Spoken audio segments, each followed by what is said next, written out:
It's a farm journal for May 14th, 2019.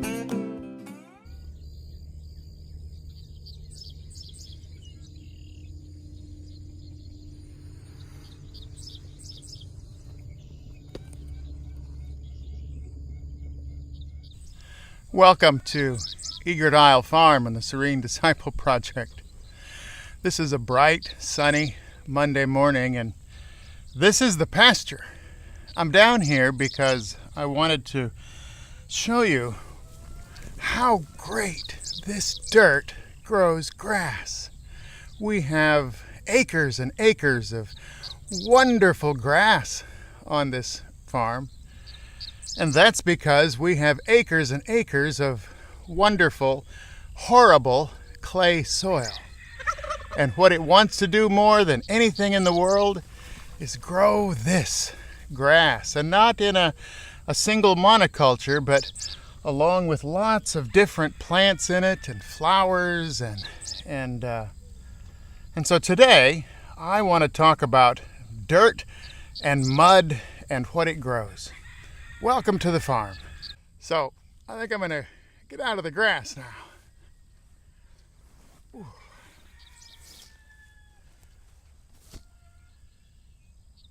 Ooh. That's better.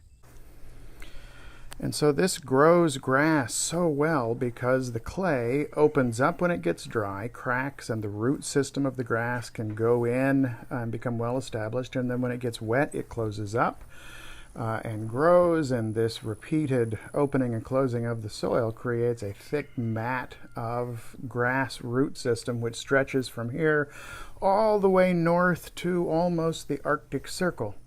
And that has provided grazing land for thousands of years and worked up until we began to till it up and break it up, because when it gets open and broken and we destroy that grass root system and then it gets dry, it gets hard, and then when it gets very dry and the wind blows, it turns to dust, which we saw here in Spillman, Texas, in the 1930s.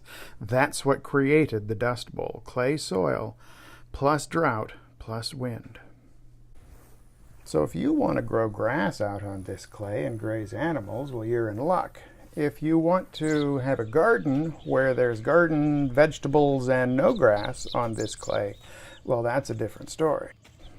It can be done, but it takes a lot of work, kind of like some things in life. Now, what makes clay clay is that the particle size of the little bits of dirt is very, very small. So mineralogically, it's very rich in minerals that plants need. Organically, not so much, because there's just no space in. And so when it gets wet,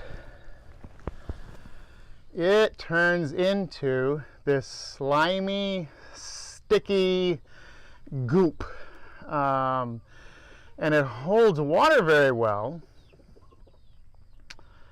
but it just you can't work with it. You walk across the garden or the pasture and your boots weigh 10 pounds, and when it gets really wet, it turns into kind of a slime, almost a quicksand-like slime. Help! Anybody? Anybody? Help! I'm in the mud. So this is wet clay. And some other things, I think. What I do for my public, I do this for you.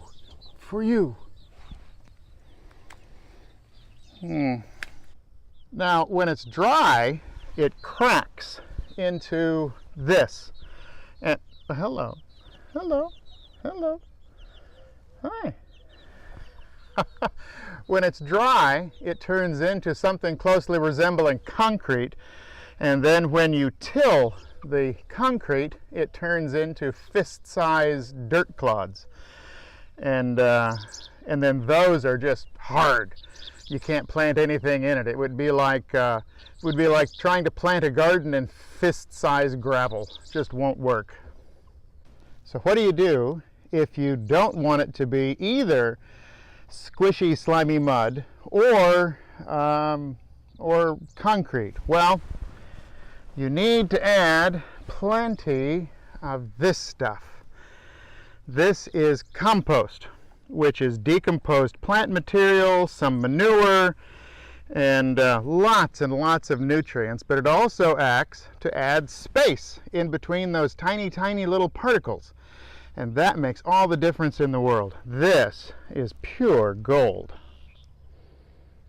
You could almost eat it,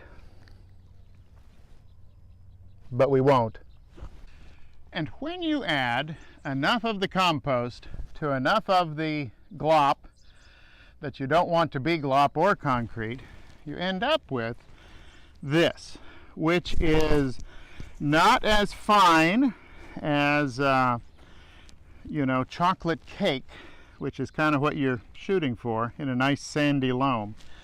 But this is workable. You can work with this. And in fact, you can grow a garden in it. And that's the whole point. Here you can see this soil plus all the rain we've had lately has given us nice, healthy growth of yellow squash and zucchini here. And here with the potatoes you can see another alternative, which is to skip the natural soil altogether and create your own in a raised bed. And here are the last of the white chickens that are for the freezer. If you'd like one, let me know. So this might not be the best place to try to grow vegetables, but it's what I have. It's where I am. And that's a lot like life. If you're willing to put in the work, wherever you happen to be, whatever you happen to have to start with, if you're willing to put in the work, you can have a tremendous harvest. Something to think about. Well, I think that's enough for today. We'll see you next time. As always, if you enjoyed this video, please like, share, subscribe, and give.